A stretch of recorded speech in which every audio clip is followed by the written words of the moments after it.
Selamat pagi Bapak Ibu Jemaat GKM Anugerah yang dikasihi Tuhan, yang saat ini beribadah di gereja maupun yang beribadah secara live streaming, baik di Solo ini maupun juga di Petirsari Pracimantoro, dan juga yang saat ini beribadah di Kabupaten Pulang Pisau, Kalimantan Tengah. Ataupun juga saudara-saudara dimanapun saat ini berada yang bersama-sama dengan kami beribadah pada saat ini. Salam sejahtera. Kita akan memulai ibadah kita dengan bersama-sama mengambil waktu teduh. Mari saya hantarkan. Tuhan, pagi ini kami datang kepadamu untuk bersyukur. Bersyukur untuk kasih setiamu yang selalu baru. Bersyukur untuk kesabaranmu dalam mendampingi perjalanan kami hari lepas hari. Bersyukur untuk kekuatan dan penghiburan pada masa-masa sulit kami. Bersyukur untuk berkat yang selalu melimpah yang kami perlukan dari hari ke hari. Bersyukur untuk satu kali lagi kesempatan kami beribadah bersama saudara seiman pada pagi hari ini.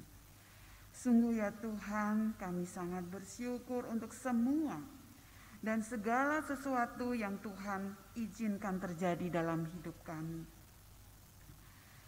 Karena kami tahu bahwa Engkau turut bekerja dalam segala sesuatu untuk mendatangkan kebaikan bagi siapa saja yang mengasihi-Mu, yang Engkau panggil sesuai rencana-Mu. Untuk semua itu kami sungguh sangat bersyukur dan memuji-Mu di dalam nama Tuhan Yesus Kristus. Amin.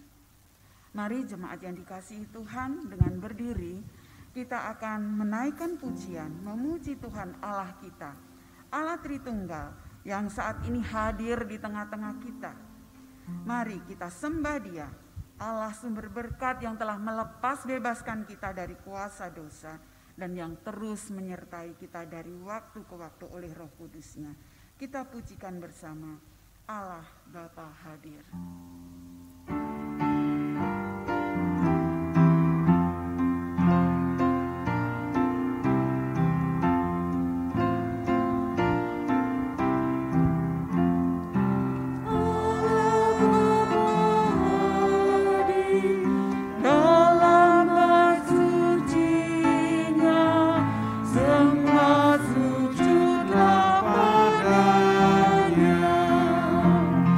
Umatnya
Pertolongan kita adalah di dalam nama Tuhan yang menjadikan langit, bumi, serta segala isinya.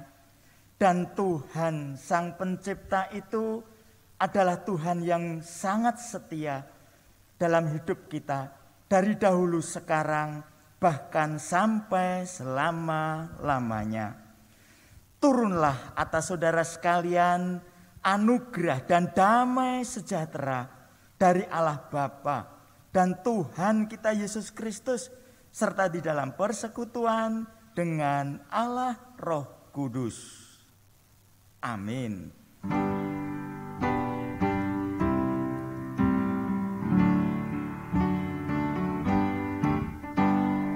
Hormat diberi bagi Bapa, Anak, dan Roh Kudus, dari mula sampai sekarang dan seterusnya, termulia. Amin. Amin.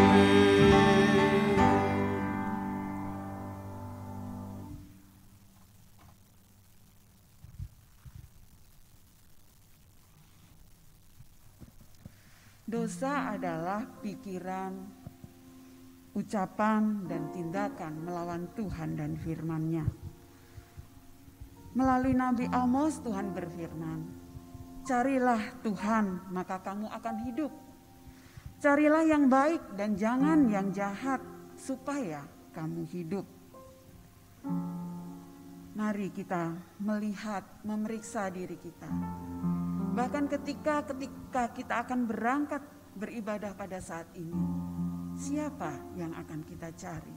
Tuhankah yang kita cari? Mari Bapak Ibu yang dikasihi Tuhan, kita mohon kepada Tuhan untuk mengarahkan hati kita kepadanya. Kita akan mengakui segala dosa yang telah kita lakukan sepanjang minggu yang sudah kita lalui. Kita pujikan lagu Karena Kasih-Nya. Biarlah melalui pujian ini kita bisa melihat betapa karya kasih Tuhan sungguh hebat atas kita.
Karena kasih-Nya Tuhan menderita bagi kita.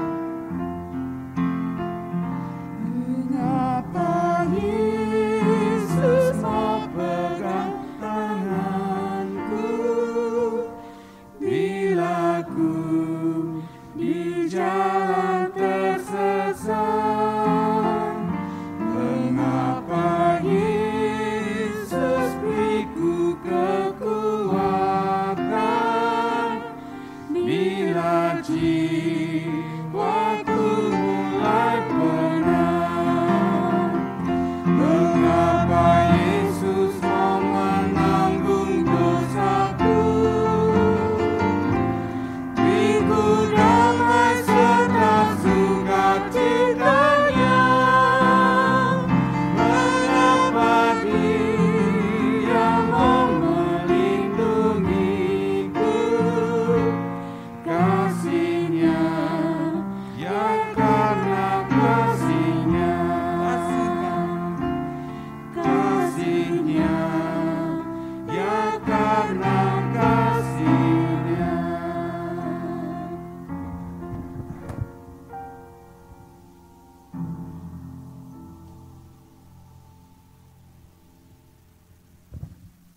Benar Tuhan, hanya oleh karena kasih-Mu kami diselamatkan.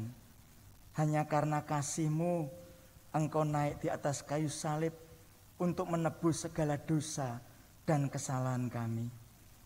Dalam perjalanan hidup kami mengaku seringkali kasih kami kepada Engkau sedemikian tipisnya.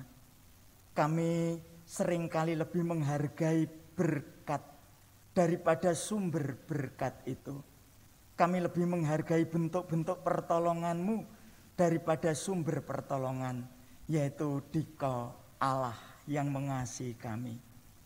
Tuhan, sungguh kami mengaku dosa di hadapan-Mu.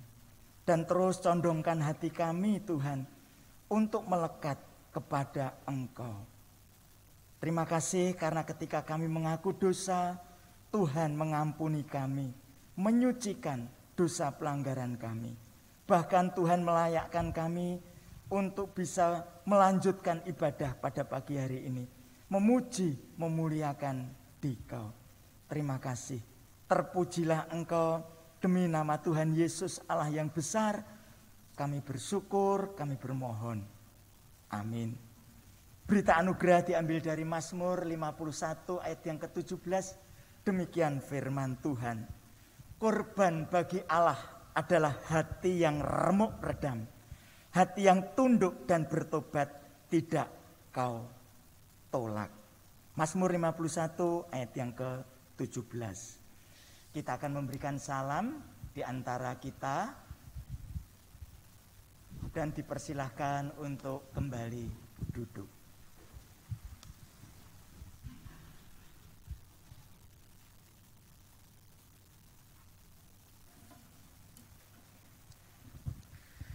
Dalam ibadah kita pagi ini, kita akan diberi kesempatan untuk ikut ambil bagian dalam meja perjamuan Tuhan. Mari kita mengingat karya kasih Tuhan di salib. Bagaimana tubuhnya tercabik-cabik dan darahnya tercurah agar kita dibebaskan dari beban dosa. Biarlah karya kasih ajaib yang telah Tuhan kerjakan, kita respon dengan benar, dengan tetap tegak di dalam iman kepada Tuhan, tidak berpaling daripadanya. Kita akan menaikkan pujian dengan rasa syukur di salib.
Besarlah kasih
memasuki kebenaran firman Tuhan. Kita akan mendengarkan kebenaran firman Tuhan dan urayanya yang akan disampaikan oleh Bapak Pendeta Suprapto dengan tema Jangan Pernah Berpaling dari Tuhan.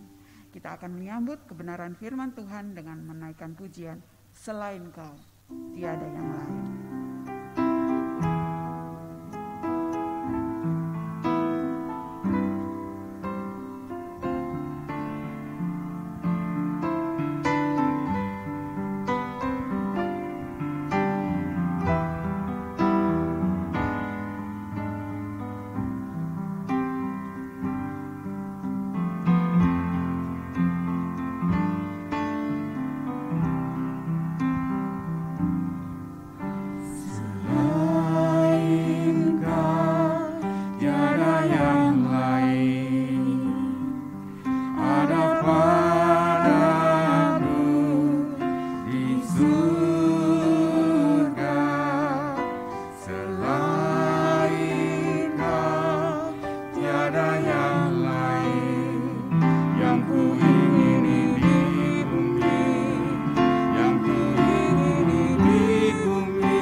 Mari kita akan berdoa bersama-sama Bapak Ibu. Tuhan, bantulah kami untuk bisa mewujud nyatakan lagu pujian yang baru saja kami haturkan di hadapan-Mu. Bahwa seantero seluruh kehidupan kami persembahkan kepada Engkau. Engkaulah yang menjadi pusat dari hidup kami ini. Sekalipun kami tidak memiliki apa-apa di dunia ini, tapi ketika Engkau sudah bersama dengan kami, maka itu adalah cukup. Tuhan, biarlah melalui firman Tuhan yang akan kami baca, kami dengar uraiannya, terus menolong kami untuk bisa semakin memiliki hidup yang indah di hadapan Tuhan. Berkati kami semua, tolong kami semua. Terpujilah Engkau. Demi nama Tuhan Yesus kami bersyukur, kami bermohon. Amin. Ya, selamat pagi Bapak Ibu, saudara-saudari yang sangat dikasihi oleh Tuhan, baik yang ada di dalam gedung gereja maupun yang ada di rumah. Mari kita bersama-sama pada pagi hari ini akan membaca Alkitab kita dari Perjanjian Lama, yaitu kitab Hakim-Hakim. Kita akan membaca Hakim-Hakim pasal yang kedua, ayat yang ke-6 sampai dengan ayat yang ke-17. Nanti kalau Bapak Ibu dan Saudara di rumah bisa membaca ayat firman Tuhan ini sampai ayat yang ke-23. Hakim-Hakim pasal 2 ayat 6 sampai dengan ayat yang ke-17. Demikian firman Tuhan.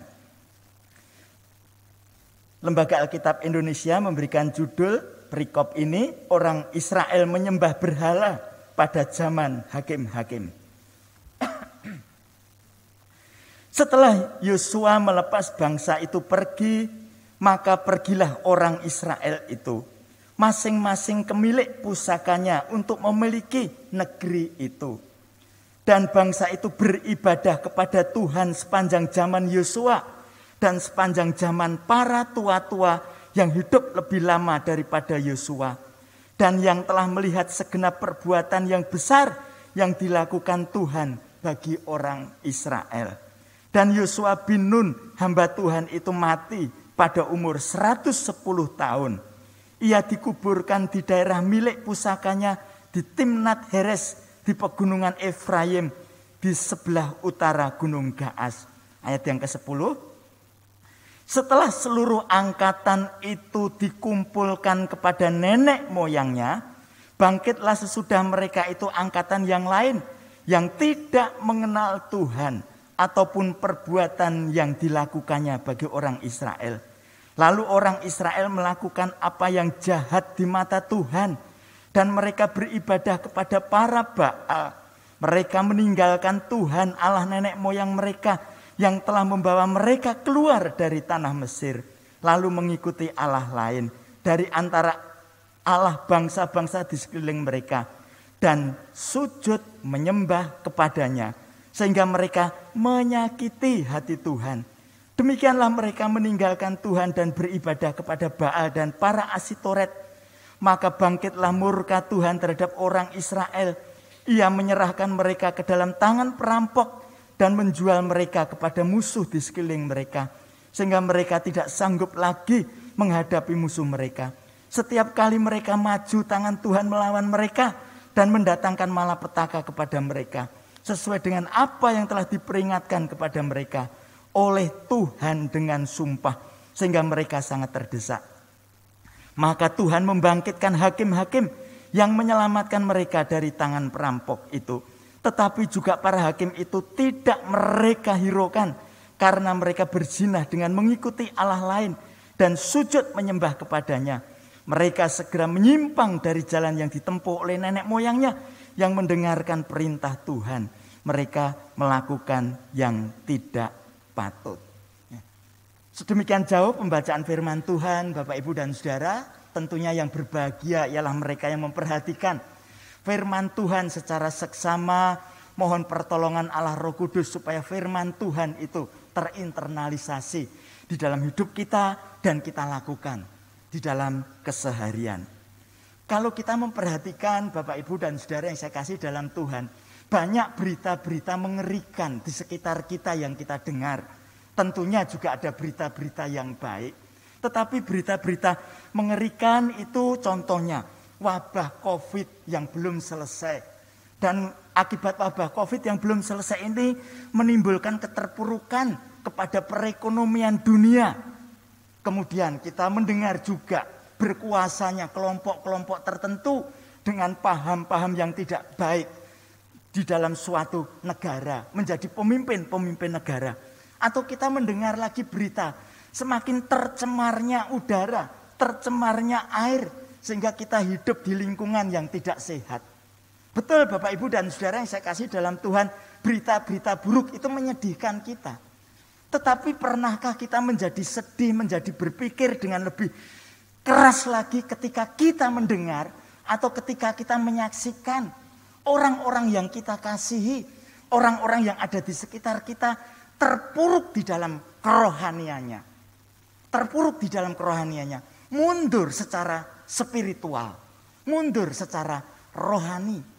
Tidak lagi memiliki satu gairah untuk menyembah kepada Tuhan. Tidak lagi memiliki satu semangat untuk beribadah, apalagi untuk melayani Tuhan. Pernahkah Bapak Ibu dan Saudara kita memikirkan, bersedih akan kondisi spiritual orang-orang yang ada di sekeliling kita? Seringkali Bapak Ibu dan Saudara yang saya kasih dalam Tuhan, kita menjadi bersedih hati ketika kita melihat hal-hal yang sifatnya jasmani. Tetapi seringkali kita tidak menjadi bersedih hati ketika ada kemerosotan secara rohani. Hal-hal yang berhubungan dengan spiritualitas.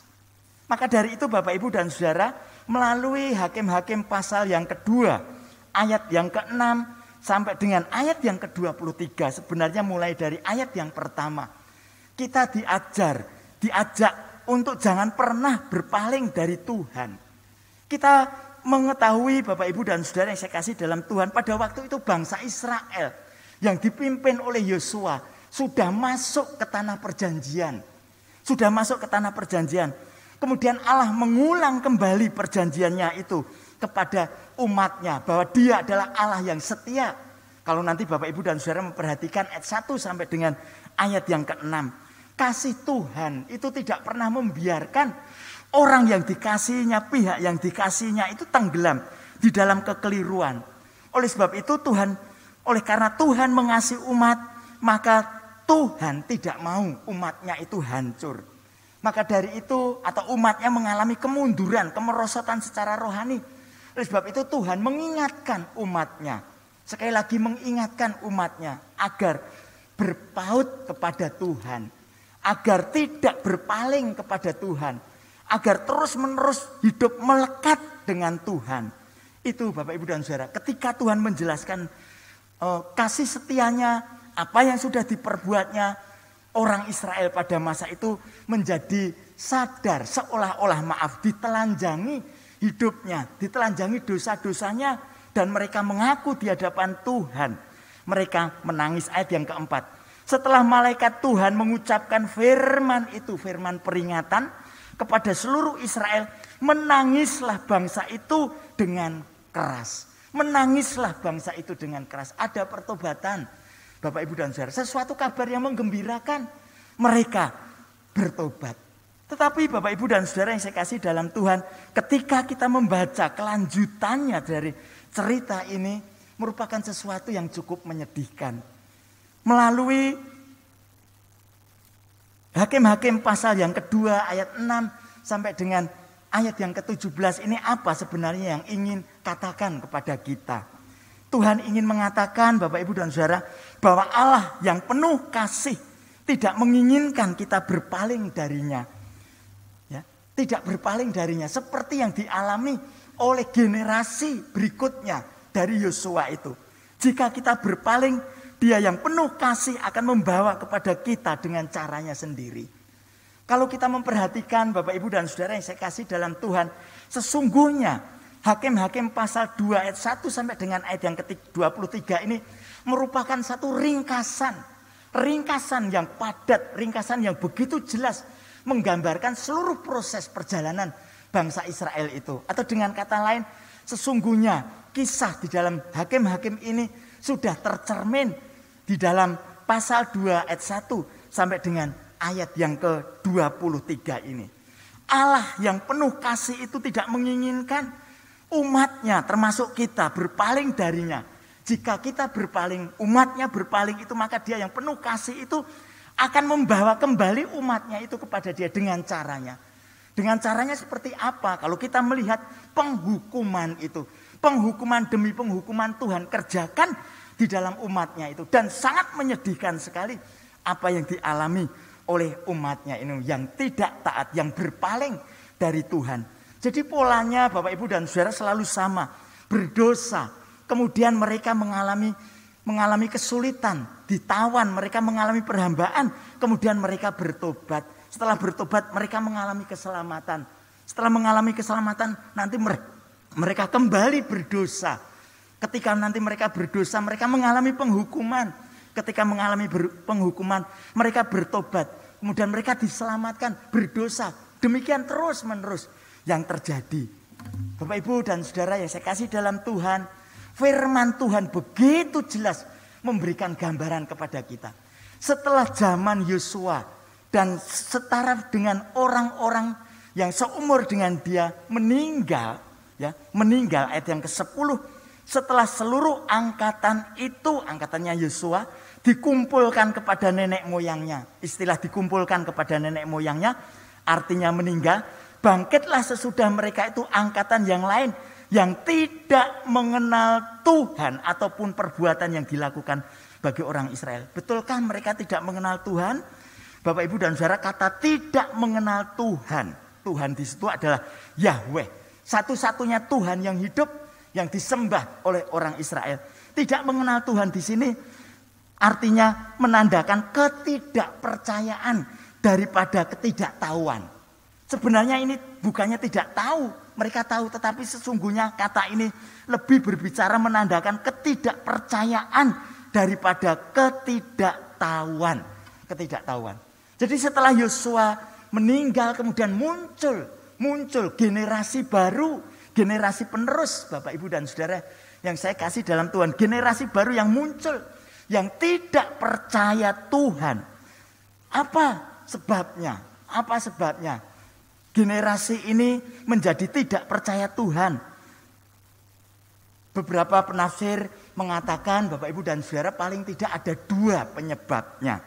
Yang pertama karena kesalahan generasi terdahulu dalam menerapkan Ulangan pasal 6 ayat yang ke-4 sampai dengan ayat yang ke-9. Kesalahan dari generasi yang lebih tua yang tidak menerapkan secara gigih mengajarkan kebenaran firman Tuhan itu kepada generasi yang lebih muda.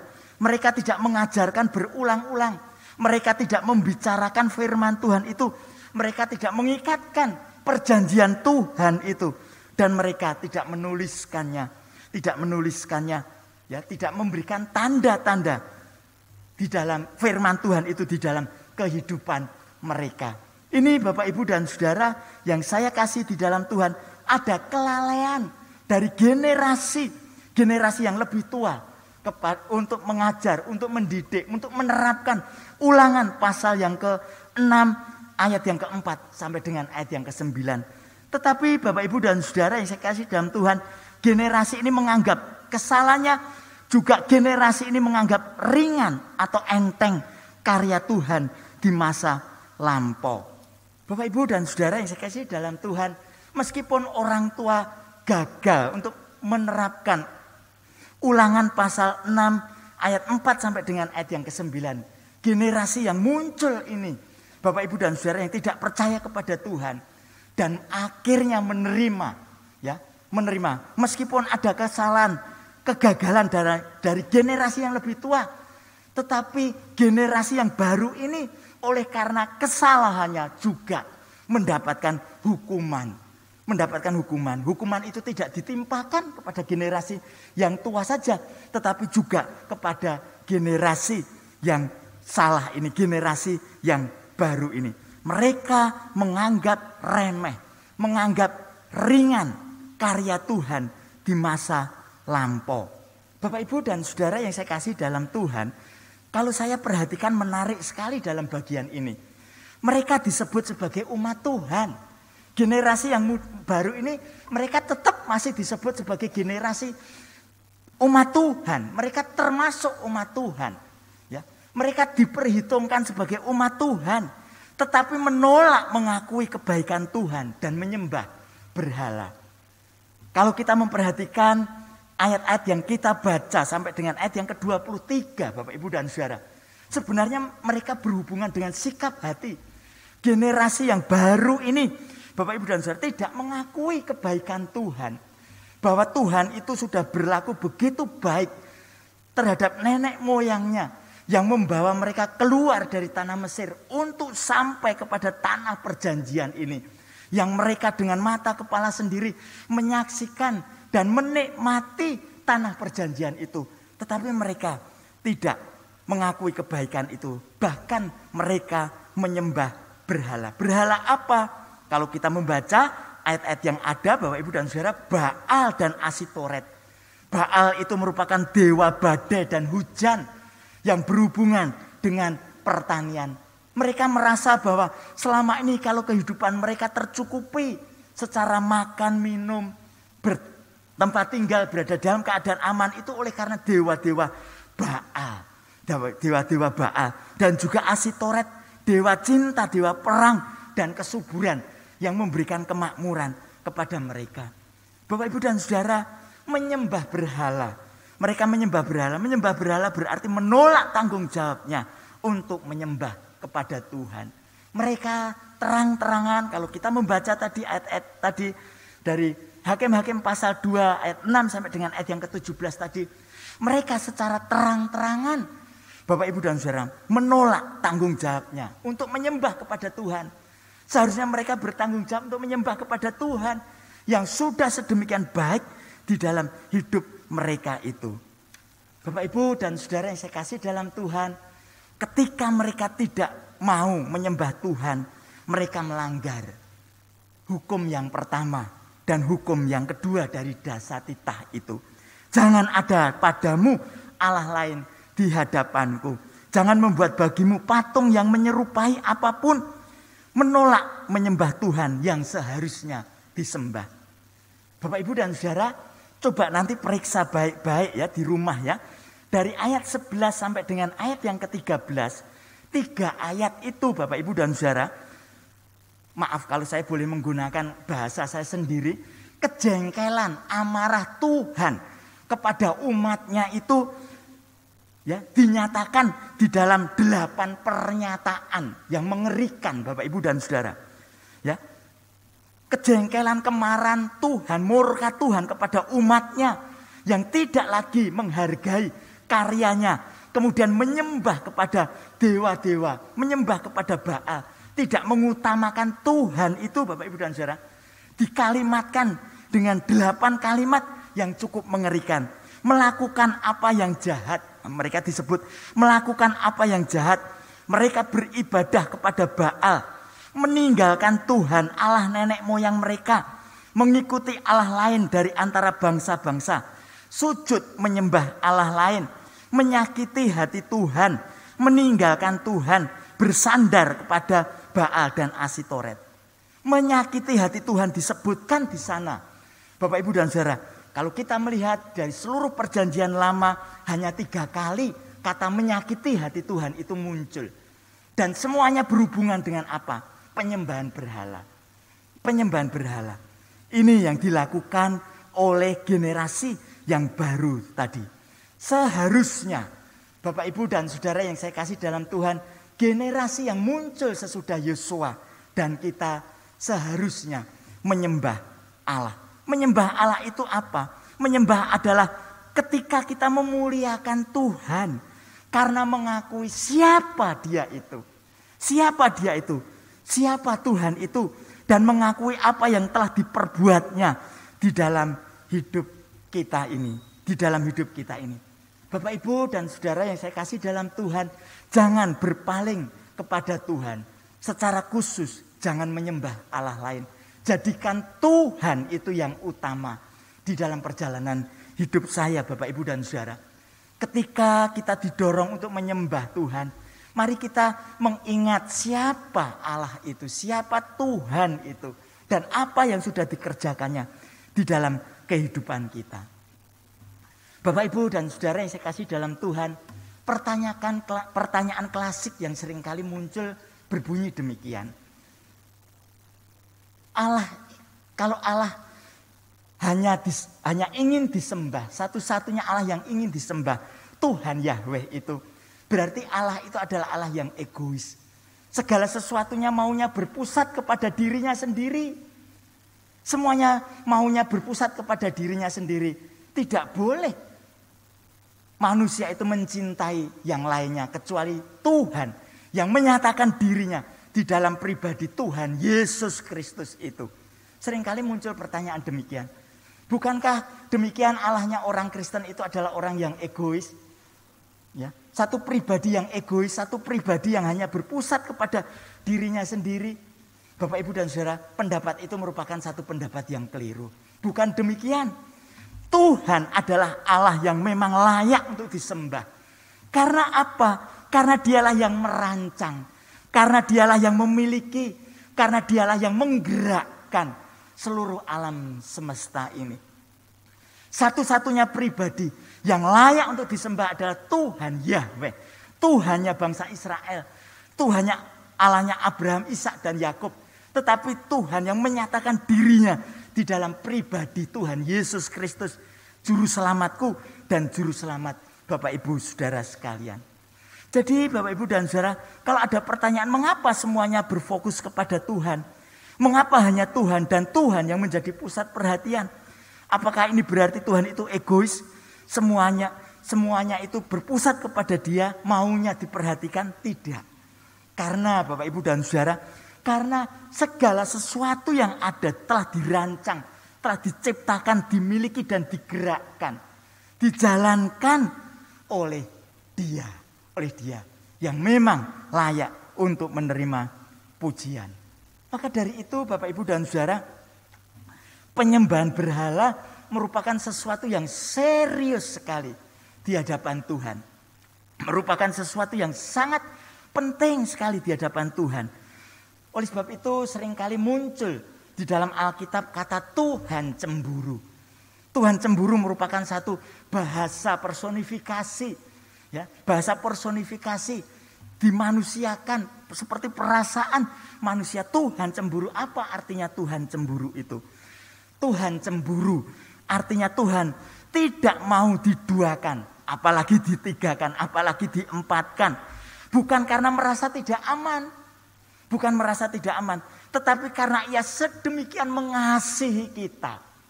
Karena Dia sedemikian mengasihi kita sampai Ia tidak rela membagi kita dengan yang lainnya. Maka dari itu Bapak Ibu dan Saudara, ketika berhubungan dengan penyembahan berhala, ya Tuhan begitu murka, Tuhan begitu marah. Mengapa demikian? Kemarahannya adalah kemarahan yang suci, kemarahannya yang kudus, yang sangat berhubungan dengan kekudusannya, yang sangat berhubungan dengan kesetiaan akan perjanjiannya itu. Jadi kemarahannya bukan oleh karena emosi, oleh karena melampiaskan kekesalannya, oleh karena kekudusannya, karena mengasihi umatnya. Termasuk di dalamnya adalah mengasihi kita. Bapak Ibu dan Saudara, kalau kita memperhatikan generasi kita baik yang seusia dengan saya maupun generasi yang lebih di bawahnya, kita mungkin sudah tidak memiliki berhala dalam bentuk benda, pasti itu. Ya, tidak memiliki berhala dalam bentuk benda, tetapi tetap harus waspada. Salah satu tantangan Kristen saat ini adalah berhala-berhala modern. Ada seorang penulis, nanti salah satunya saya kutip, Kyle Idleman, Bapak Ibu dan Saudara, mengatakan ya, bahwa berhala-berhala itu tidak disingkirkan. Ya, berhala-berhala itu tidak disingkirkan, tetapi berhala-berhala itu harus dibuang. Maksudnya apa? Maksudnya tidak boleh ya Allah tapi juga yang lainnya. Sementara yang menyembah Allah, menyembah Tuhan tetapi juga menyembah yang lainnya. Tidak bisa. Harus satu-satunya adalah Tuhan. Berhala-berhala modern itu apa? Kita tahu bahwa berhala adalah segala sesuatu yang menjadi hal yang utama di dalam hidup kita, menempati ruang yang utama di dalam hidup kita, atau sesuatu yang menghalangi hubungan kita dengan Tuhan, sehingga menjadikan Tuhan itu yang utama di dalam hidup kita. Bentuknya apa? Ya, sebagai hamba Tuhan, sebagai pelayan Tuhan, bisa berhala itu bentuknya pelayanan itu sendiri. Jadi yang menjadi Tuhan itu pelayanan, pekerjaan Tuhan, bukan Tuhannya, tetapi pekerjaan Tuhan. Saya sering kali diingatkan istri, Bapak Ibu dan Saudara, ya, Bahwa kamu itu melayani Tuhan, bukan melayani pekerjaan Tuhan. Sehingga ketika hal-hal yang berhubungan dengan pelayanan itu mengalami persinggungan, Bapak Ibu dan Saudara, dikritik, ya, tidak bisa diterima, ya, dikritik begitu, kemudian menjadi marah, ya, menjadi marah. Karena apa? Karena mungkin saya meletakkan, ya, pelayanan ini sebagai berhala, bukan Tuhan sang pemilik pelayanan itu, ya. Ini Bapak Ibu dan Saudara, mungkin segala sesuatu itu bentuknya pelayanan. Mungkin hobi, mungkin reputasi, mungkin keluarga yang dapat menjauhkan kita dari Tuhan. Menggantikan kedudukan Tuhan di dalam hati kita. Contoh yang baik Bapak Ibu dan Saudara yang pernah saya sampaikan di dalam renungan singkat itu adalah Hana. Ketika Hana berdoa di hadapan Tuhan, tidak memiliki anak, kemudian Tuhan menganugerahkan anak kepada Hana ini yang bernama Samuel. Kehadiran Samuel itu Bapak Ibu dan Saudara tidak menjadi penyekat hubungan antara Hana dengan Tuhan. Ya. Oleh karena kehadiran Samuel sehingga Hana menjadi sibuk hidupnya hanya mengurusi Samuel saja. Sehingga hubungannya dengan Tuhan terganggu. Tidak. Dia justru menjadikan Samuel sebagai berkat itu. Menjadi pengikat hubungan antara Hana dengan Tuhan. Samuel diserahkan kepada Tuhan. Dan kita terus membaca hidup Hana adalah hidup yang baik. Hidup yang baik.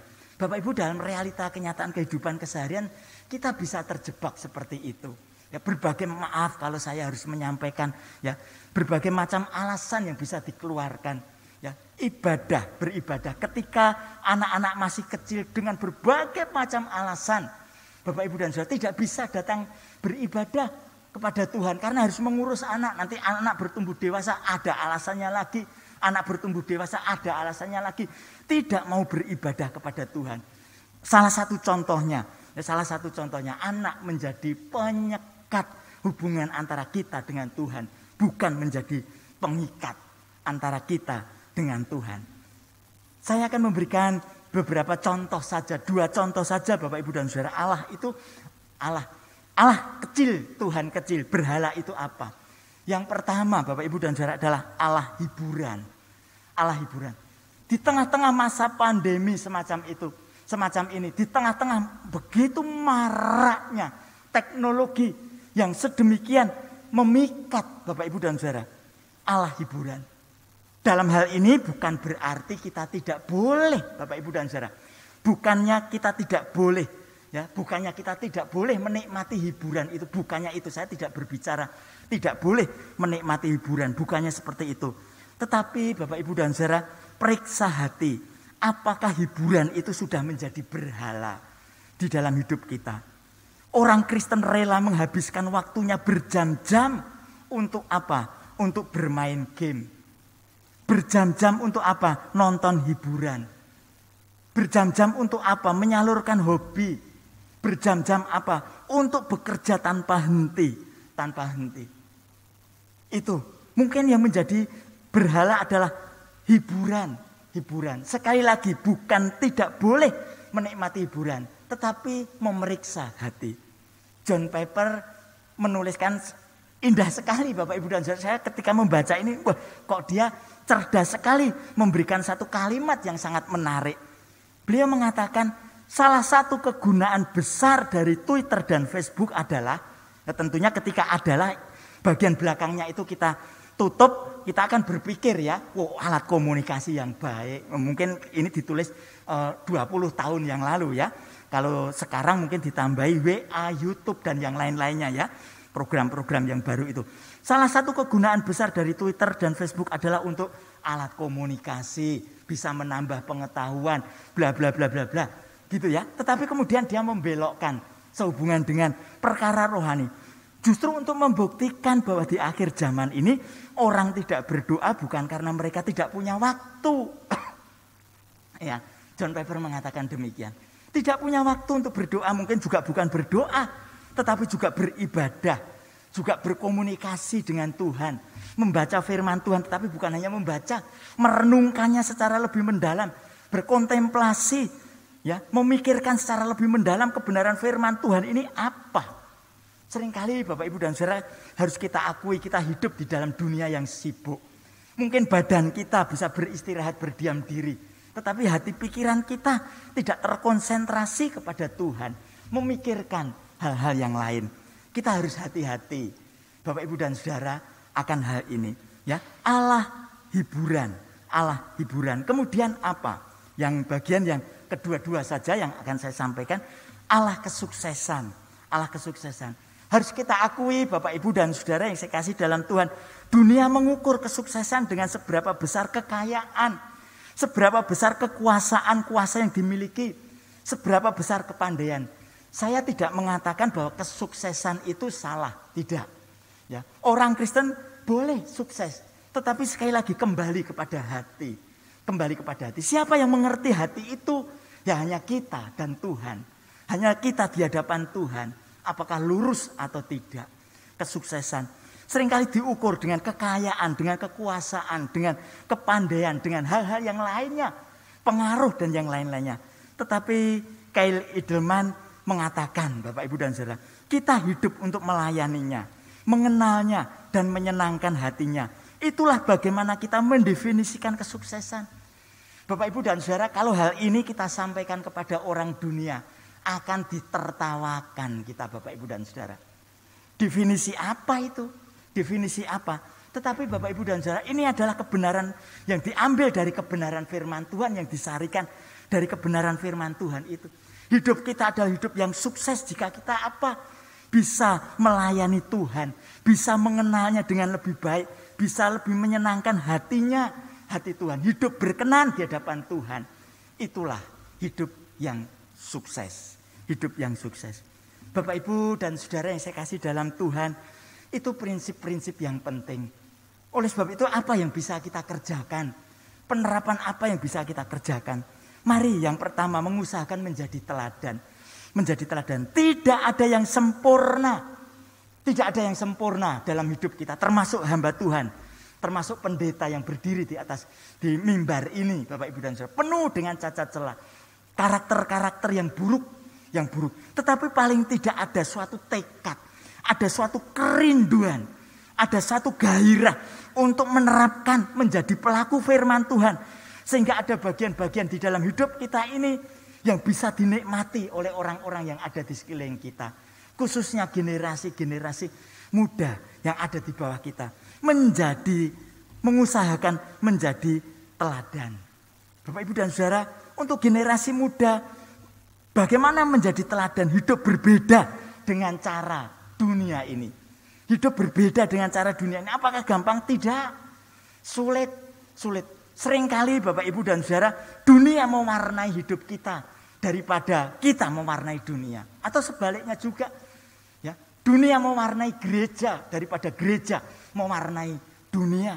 Generasi muda hidup berbeda dengan cara hidup dunia ini. Ketika kita hidup di antara orang-orang yang belum percaya, Bapak Ibu dan Saudara, seperti kutipan yang ada di dinding depan itu, siapa tahu mungkin kita satu-satunya Alkitab terbuka yang dibaca oleh orang-orang yang ada di sekitar kita. Kitalah Alkitab yang terbuka bagi orang-orang yang belum percaya kepada Tuhan. Kita melihat bagaimana kita menggunakan uang, bagaimana kita menggunakan waktu, bagaimana kita berbelas kasihan kepada orang-orang yang ada di sekitar, bagaimana kita bermurah hati, bagaimana kita mengulurkan tangan untuk rela untuk membantu. Mungkin itu Bapak Ibu dan Saudara, kabar baik yang dinikmati, didengar dan dilihat oleh orang-orang yang ada di sekitar. Mengusahakan menjadi teladan. Harus diakui Bapak Ibu dan Saudara bahwa sebagian besar di antara kita adalah produk dari keluarga yang tidak mengajarkan firman Tuhan secara serius.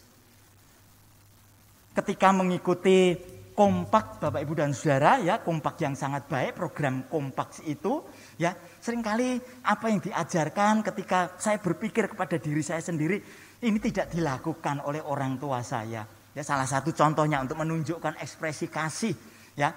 Orang tua memeluk anak-anak gitu ya.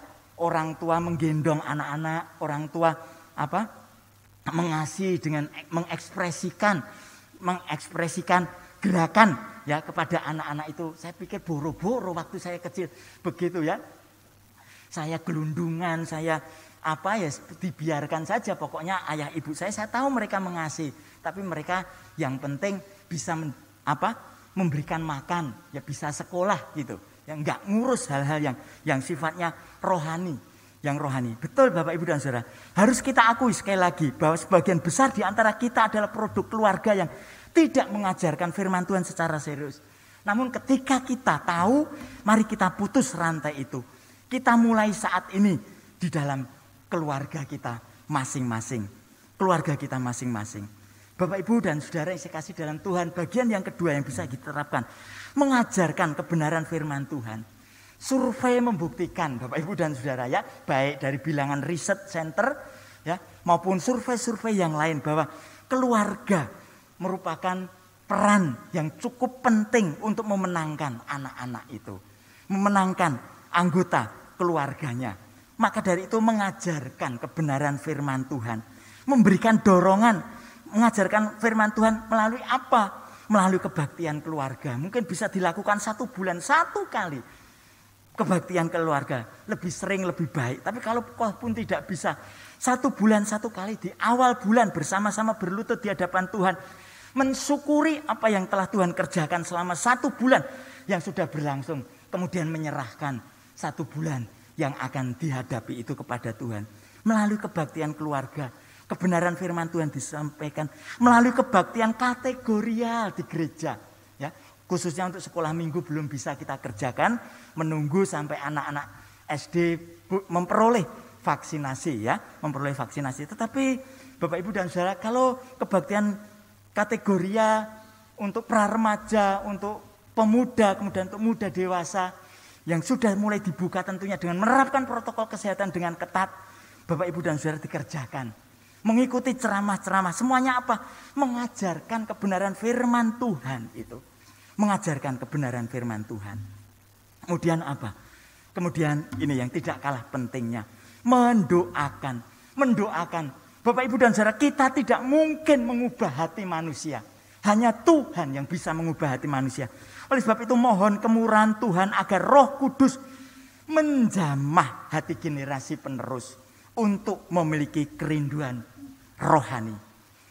Kita sungguh-sungguh berdoa kepada Tuhan agar Tuhan menggerakkan anak-anak muda itu memiliki satu kerinduan, passion, hal-hal yang sifatnya rohani. Karena bagi anak-anak muda, Bapak Ibu dan Saudara, hal-hal yang rohani itu merupakan sesuatu yang tidak menyenangkan. Tidak menyenangkan. Kita mendoakan mereka. Kalau kita tidak memuridkan mereka melalui doa, melalui teladan, melalui pengajaran firman Tuhan, maka mereka akan dimuridkan oleh dunia. Betul Bapak Ibu dan Saudara. Mereka akan dimuridkan oleh dunia kalau kita tidak mengajarkan, kalau kita tidak meneladankan, kalau tidak mendoakan mereka. Bapak Ibu dan Saudara yang saya kasih dalam Tuhan, selama masih ada waktu, mari kita kerjakan. Setiap masa ada orangnya. Setiap waktu Tuhan memanggil orang-orang tertentu untuk mengerjakan tugasnya. Setiap masa ada orangnya. Betul Bapak Ibu dan Saudara. Setiap masa Tuhan memanggil orang-orang tertentu. Setiap orang ada masanya. Kesempatan yang ada harus diraih untuk digunakan. Bapak Ibu dan Saudara yang saya kasih dalam Tuhan, kita hidup di tempat, kita hidup di waktu, kita hidup di keluarga yang tepat. Tidak ada yang salah.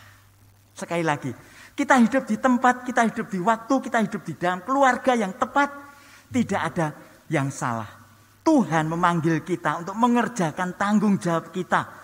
Sehingga generasi penerus tidak berpaling dari Tuhan.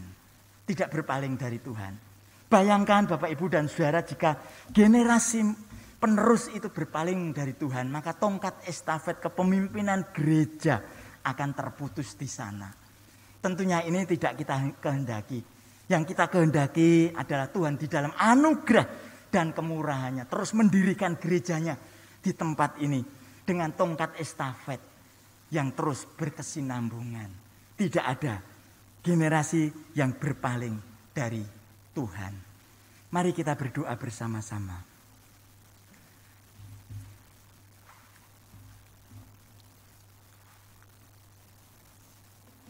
Bapa yang ada di dalam surga, terima kasih firman-Mu telah hamba sampaikan.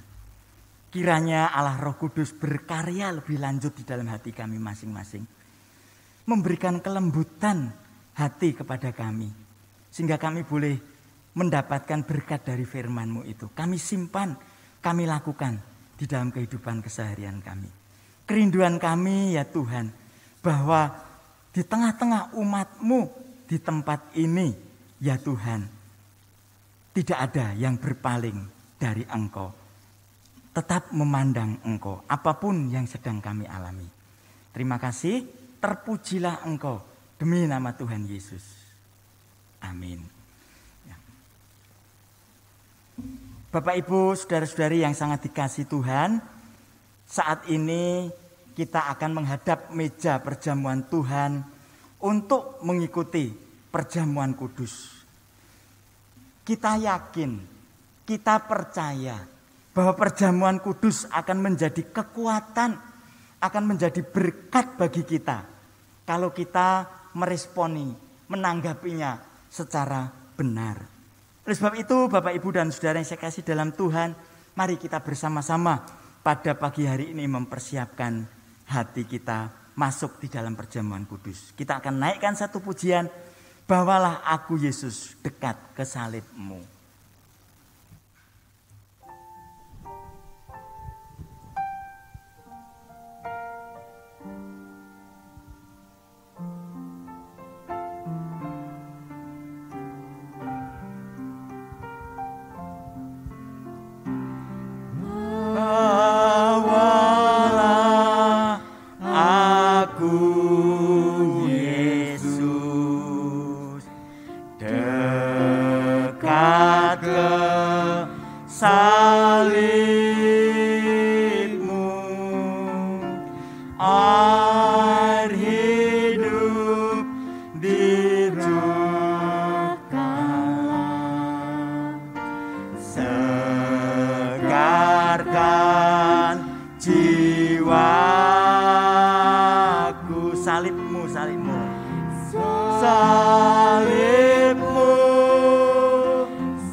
Salib-Mu yang kumuliakan. Salib-Mu, salib-Mu yang kumuliakan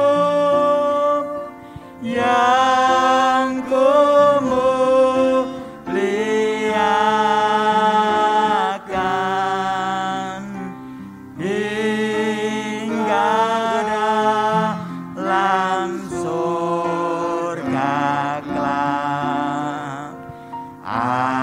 Ada perhentian.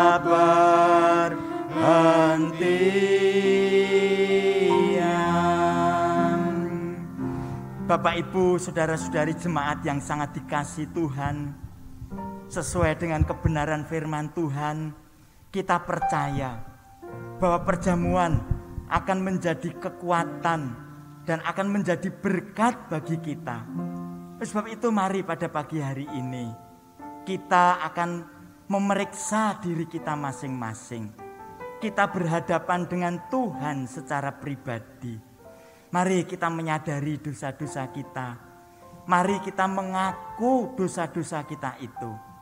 Mari kita mohon pengampunan untuk dosa-dosa kita. Dan mari kita bersyukur untuk pengampunan yang Tuhan berikan kepada kita.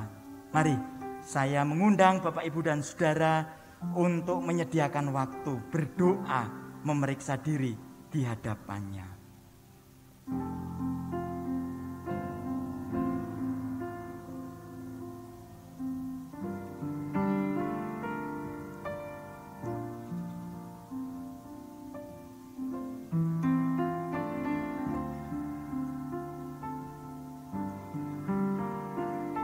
Tuhan, inilah umat-Mu yang ada di hadapan-Mu.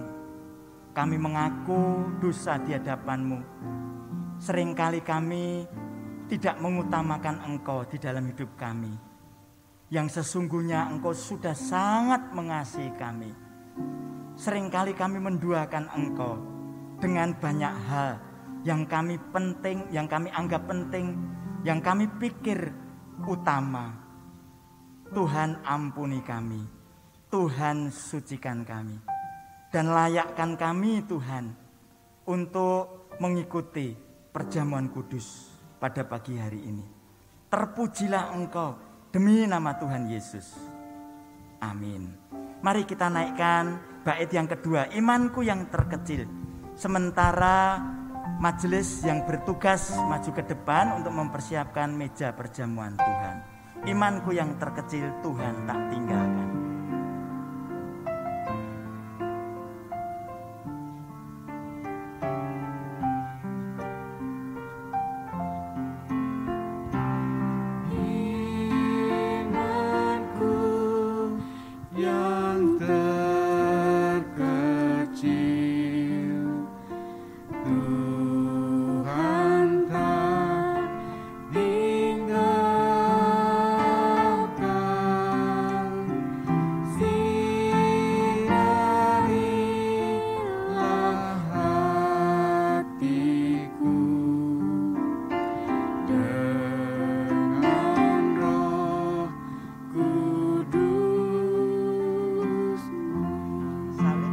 Salibmu yang kumulkan. Salibmu yang kumuliakan hingga dalam surga kelak. Ada perhentian.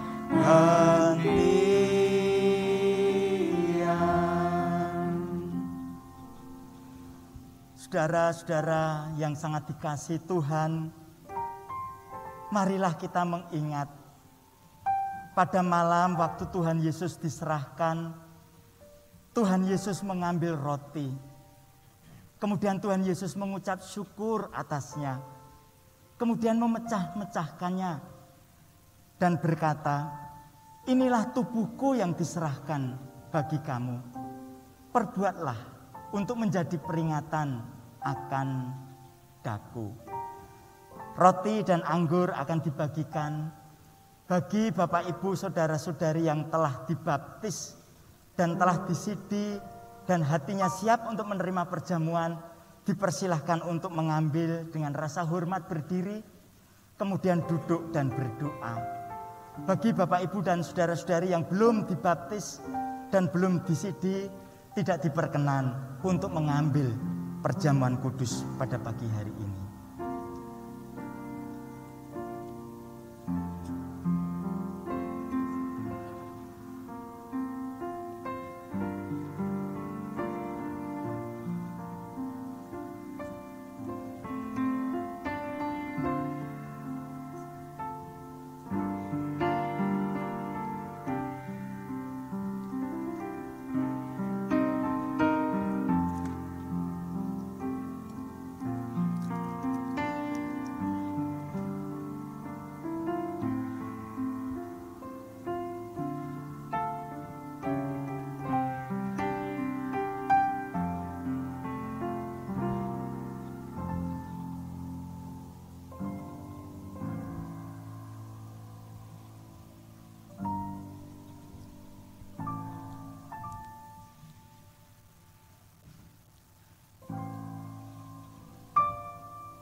Adakah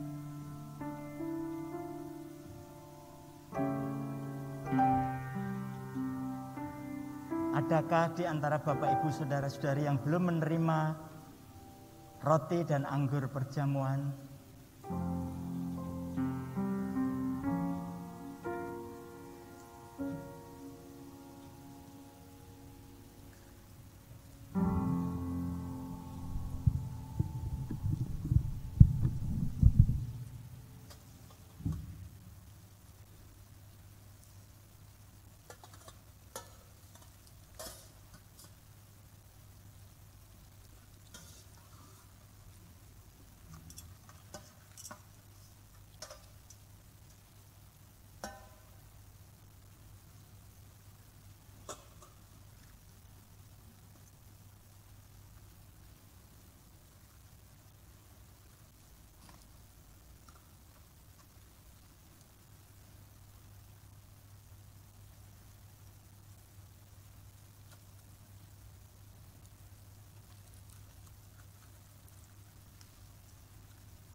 Jemaat diundang untuk bangkit berdiri.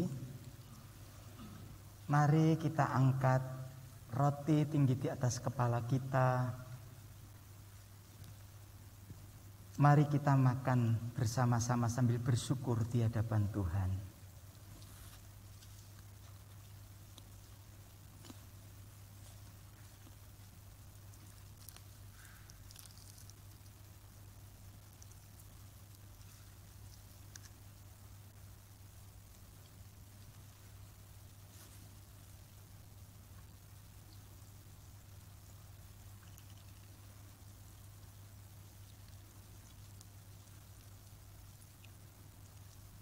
Demikian juga Tuhan Yesus mengambil cawan sesudah makan, lalu berkata, "Cawan ini adalah perjanjian baru yang dimeteraikan dengan darahku.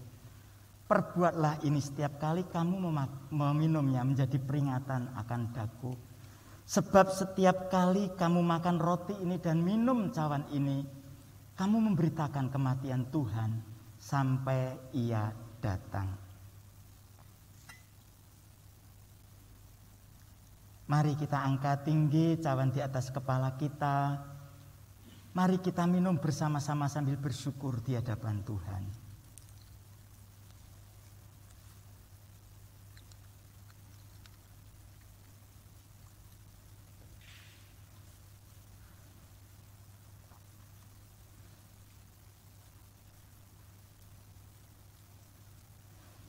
Penatua Joni akan memimpin kita di dalam doa.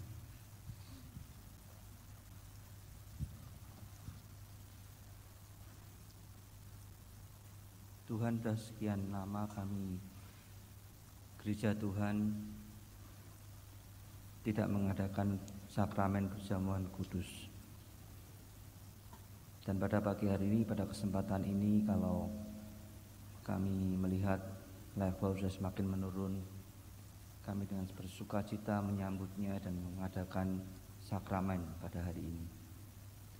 Karena kami tahu Tuhan, kalau kami lama tidak melakukan memperingati sakramen ini, kami khawatir bahwa kasih kami kepada Tuhan,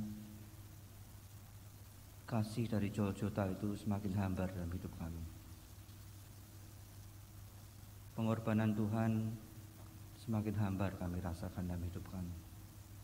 Dan kami takut kami akan lupa akan segala kasih dan pengorbanan Tuhan yang pernah Tuhan curahkan kepada dunia dan kepada hidup kami. Kami sangat bersyukur Tuhan kalau kami juga diingatkan sebuah lagu yang mengatakan kami tidak ingin melupakan kasih Tuhan, kami tidak ingin melupakan sengsara Tuhan. Bila kiranya melalui sakramen ini kami kembali diingatkan kasih dan pengorbanan Tuhan yang pernah dicurahkan kepada kami. Dan di dalam menghidupi masa pandemi yang mungkin semakin sulit ini, yang kami terus-menerus bergumul untuk menghidupinya, damai sejahtera Tuhan dan kasih Tuhan akan terus mendiami kami, memberi kami ketenangan dalam hidup kami, dan memberi kekuatan untuk melalui dan melewati masa-masa hidup ke depan ini. Terima kasih ya Tuhan, di dalam nama-Mu kami bersyukur. Amin. Amin. Dipersilahkan duduk. Kita akan menaikkan pujian bait yang ketiga, Salibmu sandaranku, kurindu kasih-Mu.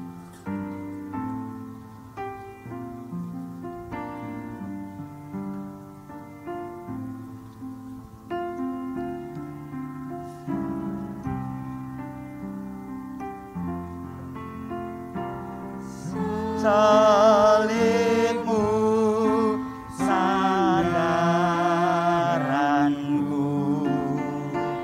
ku rindu kasih-Mu.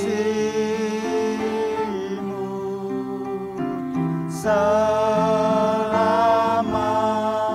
aku hidup, ku mau taat padamu. Salibmu, salibmu, salibmu, salibmu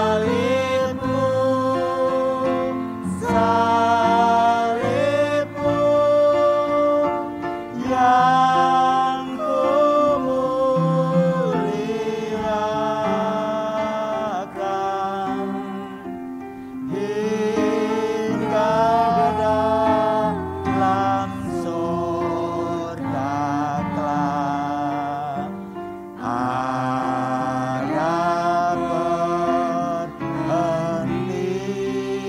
perhentian. Untuk mengakhiri perjamuan kudus pada pagi hari ini, saya akan membacakan Yohanes 15 ayat 4 dan ayat yang kelima. Demikian bunyinya, tinggallah di dalam aku dan aku di dalam kamu, sama seperti ranting tidak dapat berbuah dari dirinya sendiri kalau ia tidak tinggal pada pokok anggur. Demikian juga kamu tidak berbuah jikalau kamu tidak tinggal di dalam aku. Akulah pokok anggur dan kamulah ranting-rantingnya. Barang siapa tinggal di dalam aku dan aku di dalam dia, ia berbuah banyak. Sebab di luar aku kamu tidak dapat berbuat apa-apa. Waktu selanjutnya saya serahkan kepada liturgos.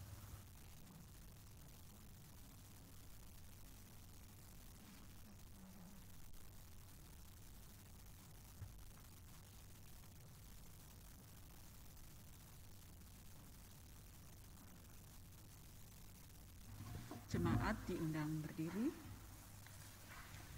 Selaras dengan gereja di segala abad dan tempat, kita akan mengikrarkan pengakuan iman rasuli yang berbunyi demikian.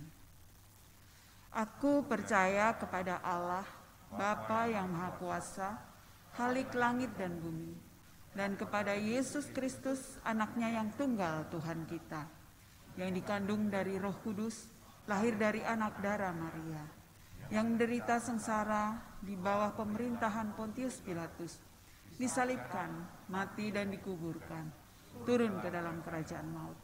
Pada hari yang ketiga, bangkit pula dari antara orang mati, naik surga, duduk di sebelah kanan Allah, Bapa yang Maha Kuasa, dan dari sana ia akan datang untuk menghakimi orang yang hidup dan yang mati. Aku percaya kepada Roh Kudus, gereja yang kudus dan am, persekutuan orang kudus, pengampunan dosa, kebangkitan tubuh, dan hidup yang kekal. Amin. Saya akan membacakan Roma 12 ayat 1 sebagai dasar bagi kita membawa persembahan kita kepada Tuhan.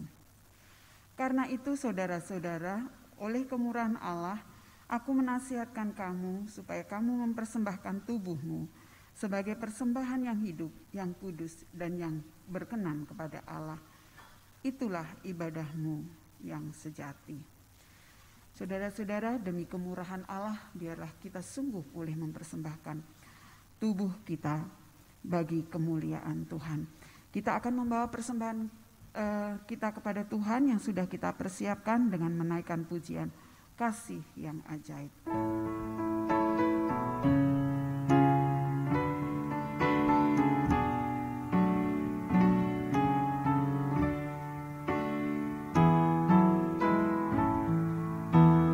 Kasih yang ajaib, kasih dari Golgota. Kasih yang ajaib membawa Tuhan dari surga. Walaupun ku pernah jadi seterumu, namun kau cari ku kembali. Tak mungkin ku lupa kasih-Mu yang indah. Ku mau masyurkan kasih Allah.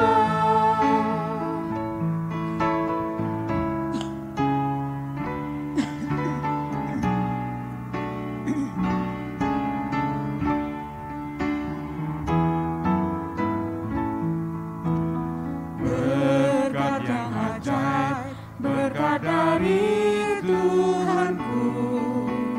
Berkat yang ajaib, bagai sinar fajar merekah. Walaupun ku pernah sesat dalam dosa, namun anaknya selamatkanku. Di hadapan Tuhan ku memuji Dia, ku mau tinggikan berkat Allah.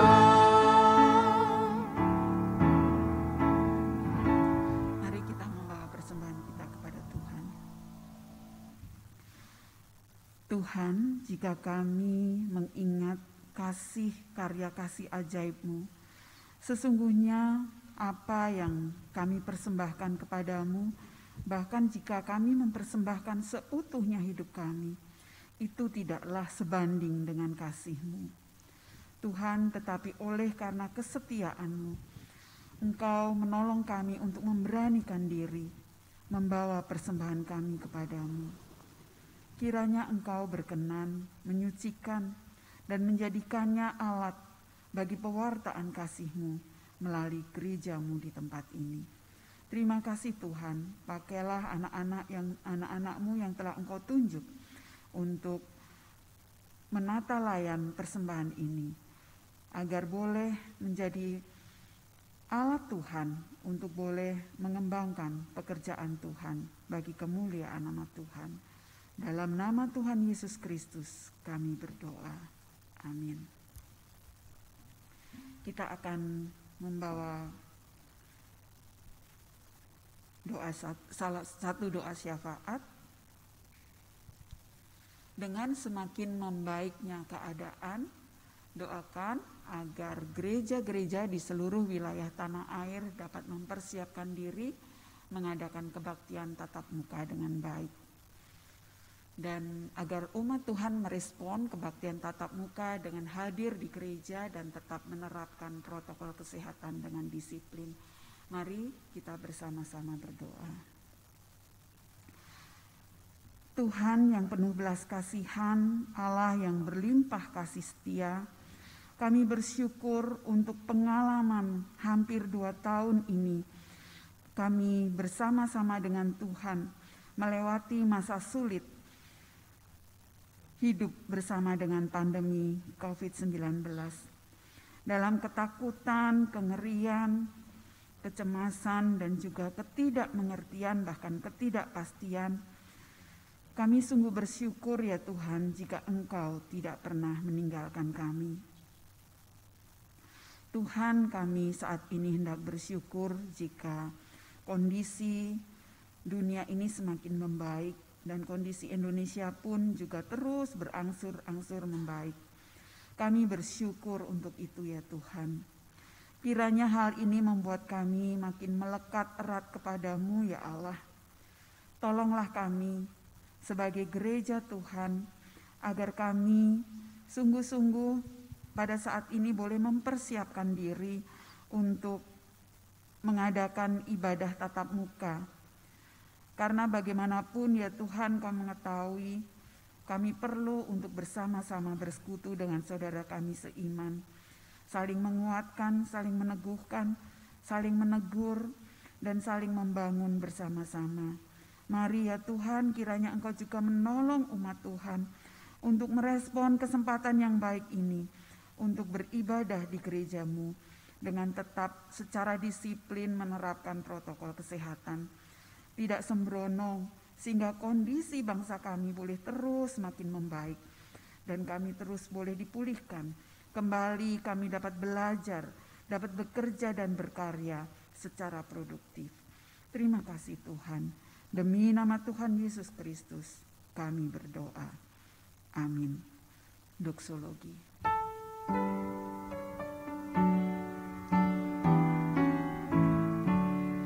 Puji Allah, sumber berkat, pujilah Dia semua ciptaannya, pujilah Dia malaikat surga, puji Bapa, Putra, Roh Kudus.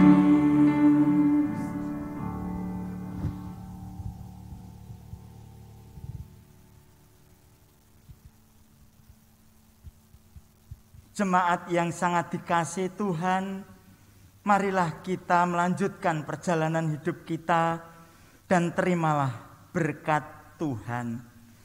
Tuhan memberkati engkau dan melindungi engkau. Tuhan menyinari engkau dengan wajah-Nya dan memberi engkau kasih karunia.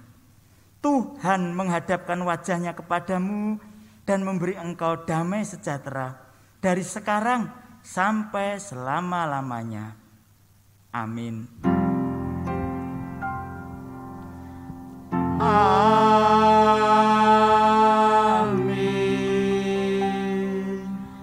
Amin.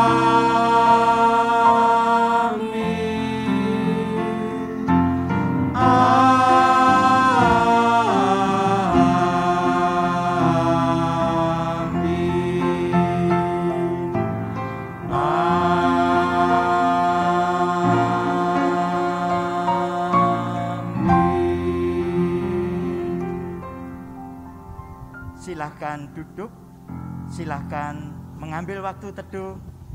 Kebaktian selesai.